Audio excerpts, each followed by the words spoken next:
আমরা ইতালি এবং ফ্রান্স সফর শেষে এখন বেলজিয়ামে আছি। বেলজিয়ামে আমাদের ফ্রান্স শাখা প্রবাসী অধিকার পরিষদের হায়দার ভাই এবং রাজীব ভাই সাথে আছে। বেলজিয়ামে এসে বিএনপির হারুন ভাই, বাবু ভাই সহ অনেকের সাথে দেখা হলো। আমাদের ইউরোপীয় ইউনিয়নের সাথে একটি অফিসিয়াল মিটিং ছিল, সেটা শেষ করে এটা একটা ঐতিহাসিক জায়গা। এটার নাম কি যেন? সুমন গেট বলে। তো আগামীকালকে আবার যাব আমরা পর্তুগালে। ওইখানে ইতিমধ্যেই জানেন আপনারা, প্রবাসী অধিকার পরিষদের একটি প্রোগ্রামে আমি অংশ নিচ্ছি। তারপরের দিন 7 তারিখ, সেদিন হচ্ছে রোমে। রোমে লাস্ট প্রোগ্রাম করে ওখান থেকে হয়তো আমরা আহ, ওখান থেকে যাবো আবার মালয়েশিয়া। 7 তারিখ রাতে ইতালি থেকে রওনা দিয়ে 8 তারিখ যাব হচ্ছে মালয়েশিয়া। দেন ওখান থেকে দেশে ব্যাক করবো। তো এইখানে আসার পরে মনে হইলো যে একটা সুন্দর জায়গা আপনাদেরকে দেখাতে পারি, এই জন্যই আমাদের একটা সংক্ষিপ্ত লাইভে আসা। আপনি একটু দেখেন ঘুরাইয়া, একটা সুন্দর জায়গা, পরিবেশ ভালো। এবং একটা জিনিস হচ্ছে ইউরোপে তো এমনি একটু শীত শীত বেশ ভালোই পড়ে, কিন্তু আমরা আসার পরে আলহামদুলিল্লাহ ভালো একটা এনভায়রনমেন্ট পেয়েছি। এবং অনেকে বলছে যে আমরা আসার পরে নাকি আবহাওয়াটা ভালো এখানে একটু।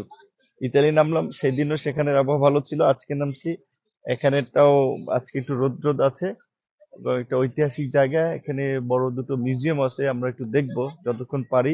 কিন্তু খুব বেশি সময় নেই, কারণ এটা জানেন যে আসলে বিশেষ করে এই সফরটার মূল লক্ষ্য উদ্দেশ্য ছিল প্রবাসী অধিকার পরিষদের নেতৃবৃন্দের মাধ্যমে এই জুলাই গণ অভ্যুত্থান সহ গণতান্ত্রিক লড়াইয়ে যে প্রবাসীদের ভূমিকা ছিল, সেইটা জন্য প্রবাসীদের সাথে একটু আলাপ আলোচনা করা, মত বিনিময় করা, তাদের অপিনিয়নটা জানা, এবং আগামীতে আসলে কেমন বাংলাদেশে তারা প্রত্যাশা করছে, বিশেষ করে প্রবাসীদের ভোটাধিকার, নির্বাচনে অংশগ্রহণের সুযোগ এবং জাতীয় পরিচয়পত্র দেওয়া সহ বেশ কিছু দাবি দেওয়ার বিষয়ে তারা অনেকদিন ধরে জানিয়ে আসছিল। এবং আমরা রাজনৈতিক দল হিসেবেও নির্বাচন কমিশনকে আমরা পরিষ্কারভাবেই বলেছি যে আগামী নির্বাচনে প্রবাসীদের ভোটাধিকার প্রয়োগের সুযোগ দিতে হবে, তারা যেন প্রার্থী হতে পারে।